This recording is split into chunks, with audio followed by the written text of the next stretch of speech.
Anything media.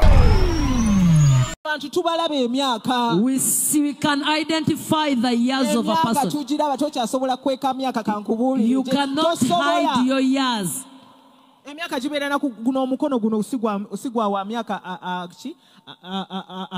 My hand does not represent a 20-year girl. You are lying. You are not lady. You displace an elder lady like you. Professional makeup artist. Because she doesn't have the wigs and the artist to put on her makeup.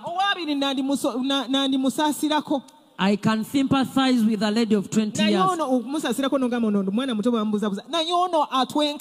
But you are our age mate. You are our age mate.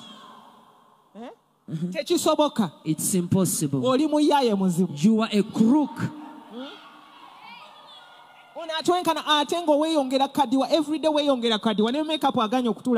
Even the makeup does not suit you properly.